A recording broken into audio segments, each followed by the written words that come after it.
ao mercado de câmbio de moeda estrangeira. Então esse é o segundo mercado. O primeiro mercado é o mercado de fundos para empréstimos, esse que a gente viu. Então, portanto, essa movimentação do sistema financeiro, poupança, investimento, poupança, demanda por empréstimo, etc. E agora a gente tem que compreender o mercado de câmbio, ou seja, o mercado em que você vai analisar a relação entre moeda estrangeira. Ou seja, por exemplo, se usa muito no Brasil a relação do mercado de câmbio entre real brasileiro e o dólar norte-americano, dos Estados Unidos. Então, você tem a necessidade de compreender a dinâmica deste mercado. Vamos lá ver como é que isso funciona. O segundo mercado em nosso modelo de uma economia aberta é o mercado de câmbio de moeda, é o mercado de câmbio de moeda estrangeira. Então, existe o mercado de troca, né, das relações entre duas moedas estrangeiras ou entre mais moedas estrangeiras. Os participantes deste mercado, eles trocam, claro, como é um livro escrito por um autor norte-americano, a visão dele, portanto, os participantes deste mercado de câmbio, eles trocam dólares norte-americanos, que, portanto, seria visto como a moeda doméstica, por moedas estrangeiras. Para entendermos o mercado de câmbio de moeda estrangeira, começaremos então com outra identidade apresentada lá no capítulo anterior. Então nós temos o investimento externo líquido é igual a exportações líquidas. E qual é a razão, portanto, dessa identidade matemática? Investimento externo líquido igual a exportações líquidas. Vamos ver aqui o que isso quer dizer. Essa identidade afirma que o desequilíbrio entre a compra e a venda de ativos de capital no exterior, o IEL, né? Ou seja, o desequilíbrio entre comprar e vender ativos de capital no exterior é igual, portanto, ao desequilíbrio entre exportações e importações de bens e serviços. Por exemplo, e aí vamos ver como fica mais claro agora. Quando a economia dos Estados Unidos tem superávit comercial, portanto, exporta mais do que importa, os estrangeiros estão comprando mais bens e serviços nos Estados Unidos que os norte-americanos estão comprando bens e serviços estrangeiros. Lembrando, exportação líquida significa exportação maior que importação. Portanto, os estrangeiros estão comprando mais coisas dos norte-americanos do que os norte-americanos comprando coisas de estrangeiros. O que os norte-americanos, então, estão fazendo com a moeda estrangeira que obtém dessa venda líquida de bens e serviços para o exterior? Então, se eu vendo, digamos, muita mercadoria para a Europa, eu estou recebendo euro. Quando eu estou recebendo euro, o que eu estou fazendo com essa quantidade de moeda estrangeira? Eles devem, portanto, estar comprando ativos estrangeiros, de modo que o capital dos Estados Unidos flui para o exterior. Portanto, o investimento externo líquido é maior que zero. Veja, então nesse pequeno exemplo, quando eu tenho superávit comercial, exportação maior do que importação, eu tenho EL maior que zero, eu recebo um monte de moeda estrangeira do lado monetário, e essa quantidade de moedas estrangeiras faz com que os nacionais passem a comprar ativos estrangeiros, fazendo com que o investimento externo líquido seja maior do que zero. No entanto, se os Estados Unidos tiverem agora um déficit comercial, que é o que eles têm normalmente, os norte-americanos gastarão mais em bens e serviços estrangeiros do que ganharão com as vendas ao exterior. Então, hoje, a realidade americana é essa. Então, você tem déficits, portanto, você exporta muito menos do que você importa. Então, os americanos compram mercadoria do mundo inteiro. Parte dessa despesa, portanto, deve ser financiada com a venda de ativos norte-americanos. E aí, você joga dólares no mundo inteiro ao exterior.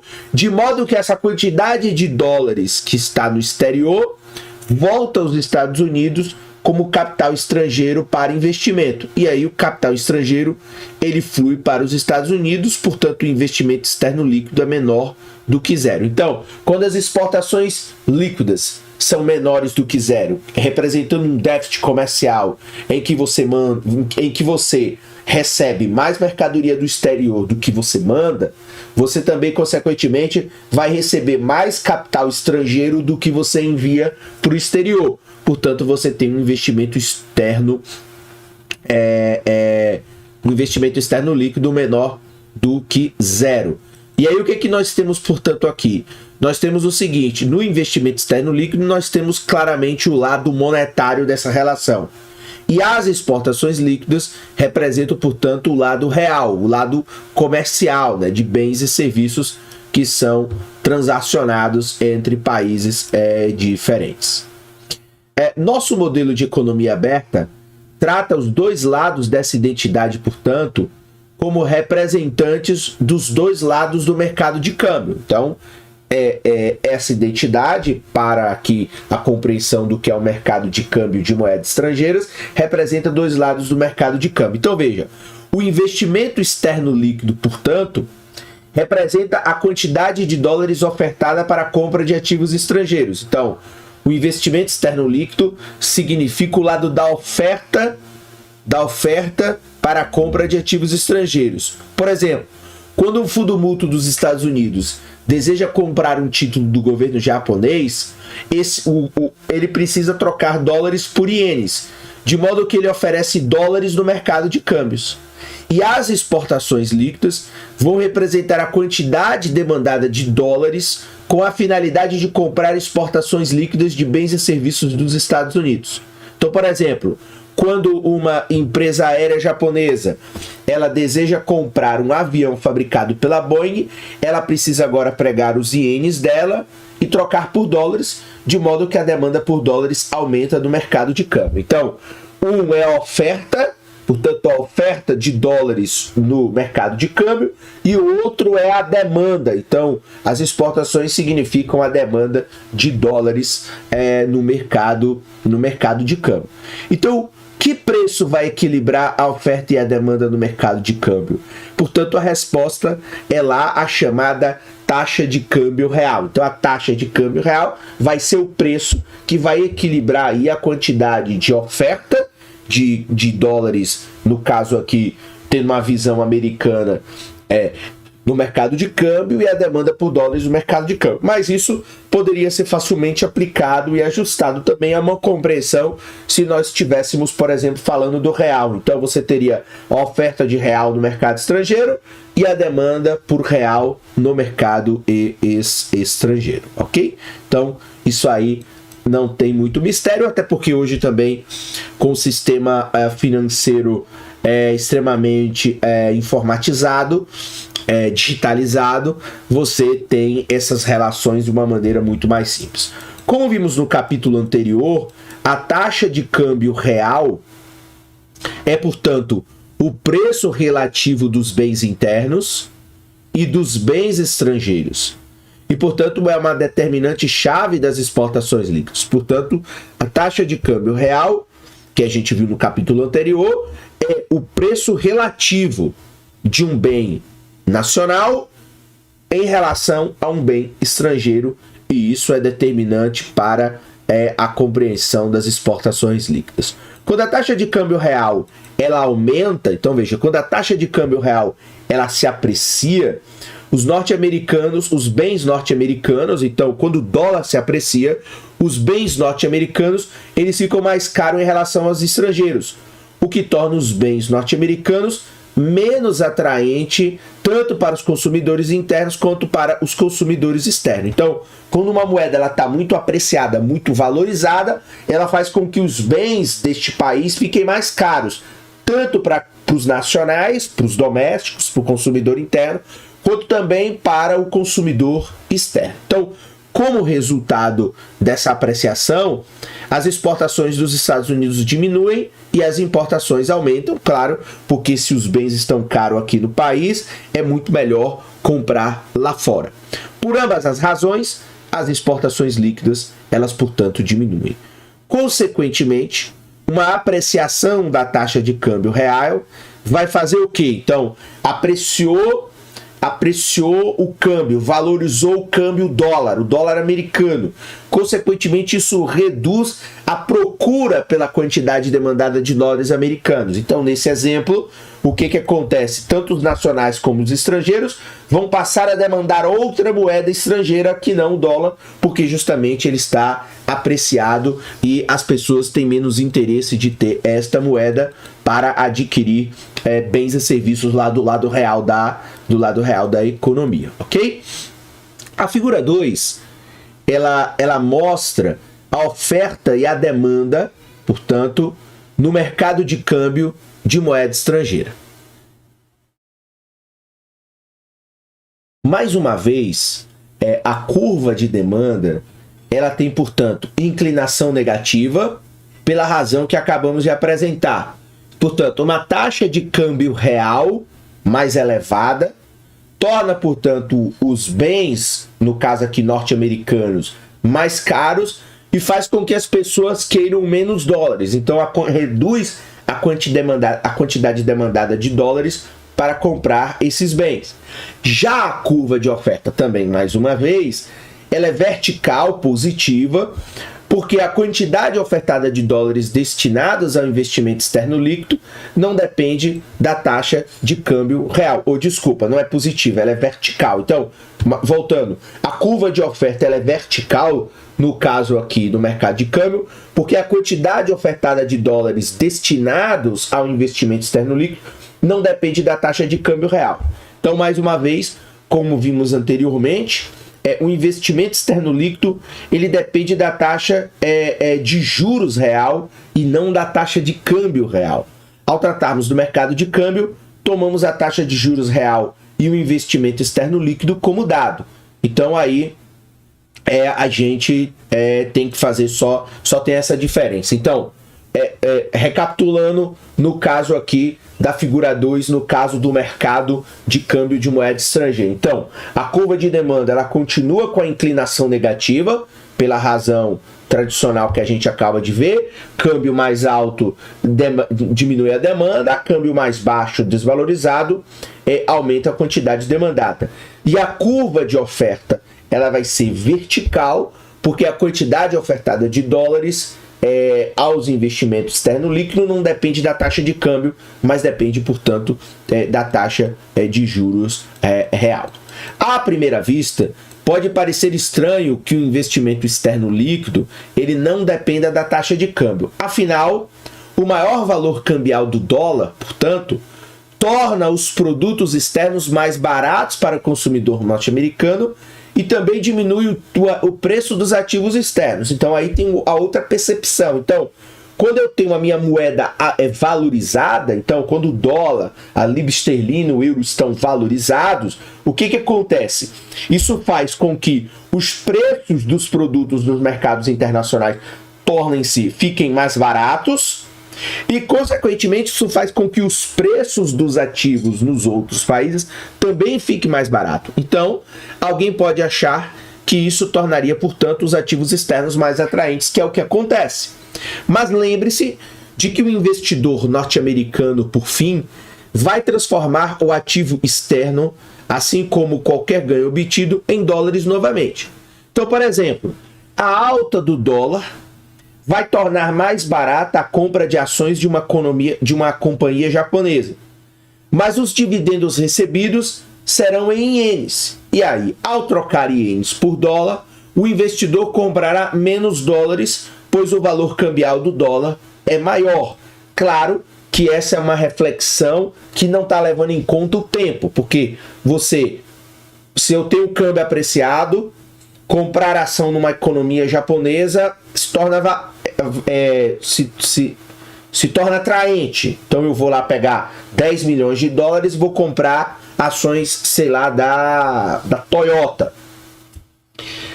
E aí vou recebendo dividendos em menores quantidades ao longo de vários anos.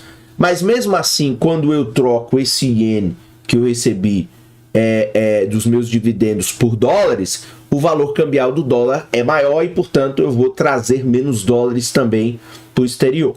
Portanto, a variação cambial, ela influencia tanto o custo da compra de ativos estrangeiros, quanto daqui a pouco a gente volta aqui, quanto o benefício de possuí-los, e esses dois efeitos afetam ambos. Então, eu posso, em um primeiro momento, parecer que é vantajoso comprar no exterior, mas você tem o efeito, o benefício de possuí-lo se torna menos atraente. Então, quando eu tenho lá o câmbio apreciado, torna-se atraente de fato fazer investimentos externos líquidos ou comprar produtos no exterior, mas também tem um outro lado. Então, na verdade, é uma moeda de duas faces a questão cambial. Se o câmbio está apreciado, o país vai gozar de algumas vantagens e algumas desvantagens. Se o câmbio está depreciado, você também vai gozar de algumas vantagens, mas também de outras desvantagens. Dessa forma, o nosso modelo de economia aberta estabelece que o investimento externo líquido ele não depende da taxa de câmbio, como representa a linha vertical da oferta na figura 2. Daqui a pouco a gente dá uma olhada lá na figura número 2. A taxa de câmbio real ela se altera, portanto, para garantir o equilíbrio nesse mercado. Ou seja, a taxa de câmbio pelo lado da oferta ela é praticamente indiferente e vai mudar pelo lado da demanda, né? Enfim, mais ou menos taxa de câmbio real vai determinar se essa moeda vai ser demandada ou não. Ou seja, ela se ajusta para equilibrar oferta e demanda real de dólares, da mesma forma que o preço de qualquer bem se ajusta para equilibrar a oferta e a demanda do bem em questão.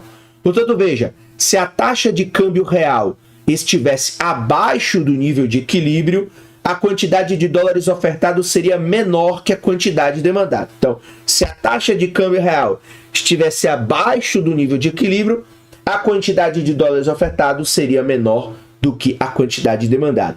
A escassez, portanto, resultante de dólares empurraria o valor do dólar para cima novamente.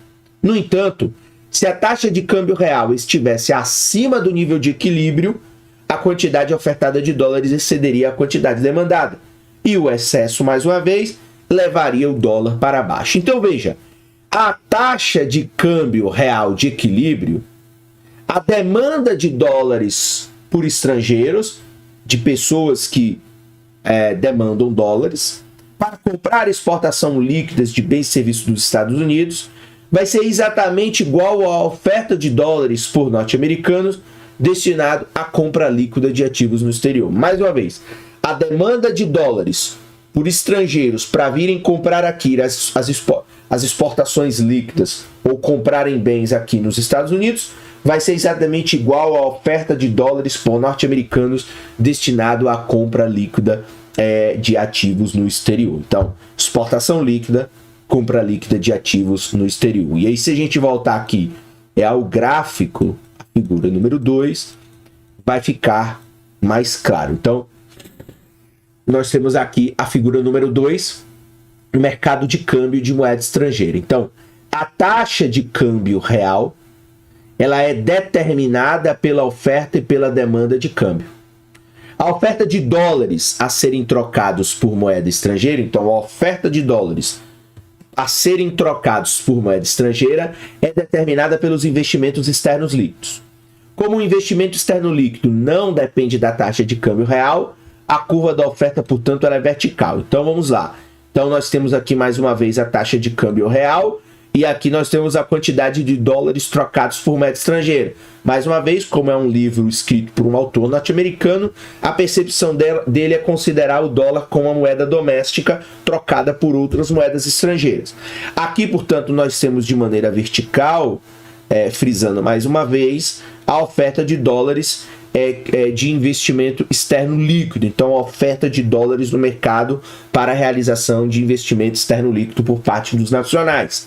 E aí, neste caso, nós temos o seguinte: como o investimento externo líquido não depende da taxa de câmbio real, a curva de oferta, portanto, é vertical. A demanda por dólares vem das exportações líquidas. Como a taxa de câmbio real mais baixa estimula as exportações líquidas, então, taxa de câmbio real desvalorizada, aumenta as exportações líquidas, aumenta assim a quantidade de dólares demandados para pagar por essas exportações líquidas. E aí a curva de demanda ela tem uma inclinação negativa. Então veja, nós temos aqui a curva de demanda. Portanto, se a taxa de câmbio real de equilíbrio diminui, você tem mais demanda por dólares porque as mercadorias dos Estados Unidos ficam mais baratas não só para os nacionais como para os estrangeiros. Quando a taxa de câmbio real de equilíbrio aumenta muito, os bens norte-americanos tornam-se mais caros tanto para os nacionais como para os estrangeiros. Portanto, a taxa de câmbio real de equilíbrio nós temos o seguinte: a quantidade de dólares que as pessoas ofertam na curva de oferta lá para comprar ativos estrangeiros é igual à quantidade de dólares que as pessoas demandam para comprar exportações líquidas. Portanto, essa conta tem que fechar, porque quando os estrangeiros vêm a um país para comprar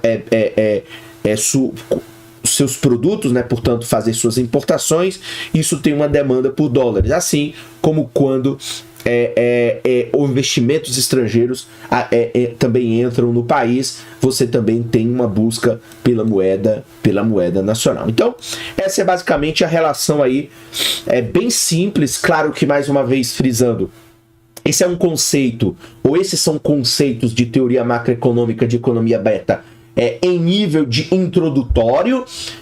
É claro que nos manuais de macroeconomia avançada você tem muito mais elementos a serem considerados, inclusive, enfim, um trabalho matemático em torno da compreensão de como funciona aqui essa teoria, mas aqui a compreensão ela é basicamente intuitiva, com conceitos iniciais intuitivos para que você possa compreender como funciona essa dinâmica do mercado das moedas.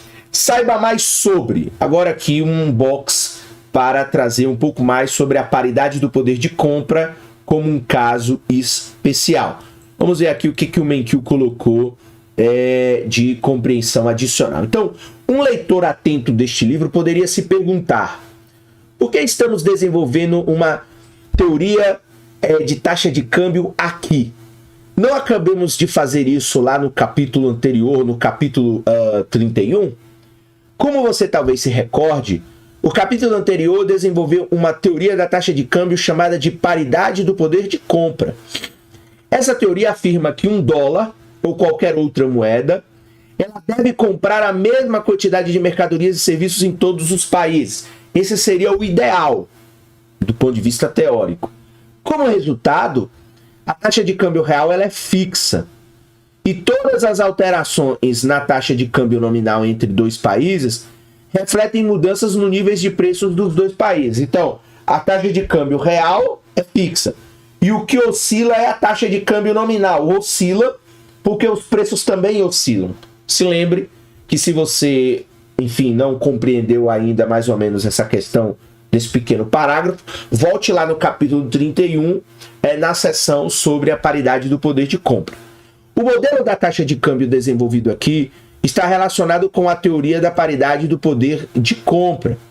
De acordo com a teoria da paridade do poder de compra, o comércio internacional ele reage rapidamente às diferenças internacionais de preços.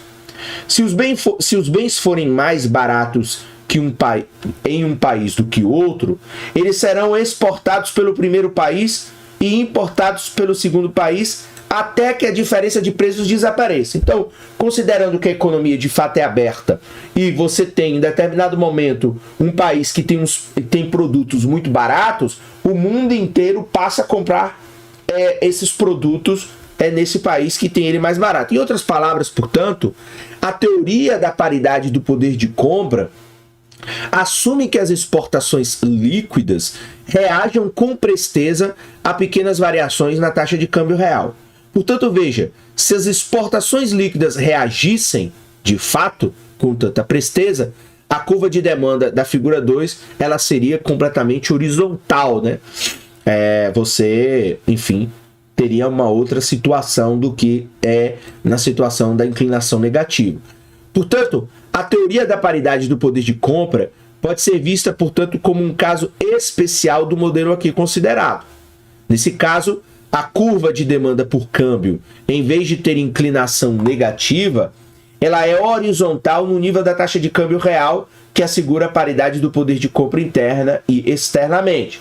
Claro que isso aqui é uma visão teórica, porque do ponto de vista real, prático, enfim, da economia concreta, isso não acontece.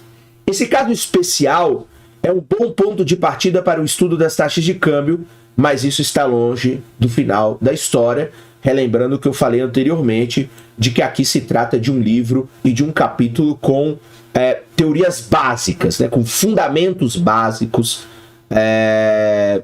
do que é a teoria macroeconômica da economia aberta. Esse caso especial é um bom ponto de partida, portanto, mais uma vez, para o estudo das taxas de câmbio, mas está longe do final da história. Esse capítulo, portanto, concentra-se no caso mais realista, em que a curva de demanda por câmbio ela tem uma inclinação negativa, porque ela também é uma resposta a partir da lei da demanda à variação de câmbio, à variação de preço. Isso permite com que a taxa de câmbio real ela mude ao longo do tempo, como de fato ocorre no mundo real, e é isso que acontece na prática, ou seja, essa paridade do poder de compra, ela pode até acontecer em determinado momento, mas ela não acontece ao tempo todo, porque com a dinâmica das economias reais, as taxas nominais elas mudam, as taxas de câmbio nominais mudam brutalmente por conta dos processos inflacionários que os países vivem e, consequentemente, isso faz com que a taxa de câmbio real ela não seja fixa sob nenhuma hipótese por conta dessa dinâmica e dessa complexidade que a gente encontra nas economias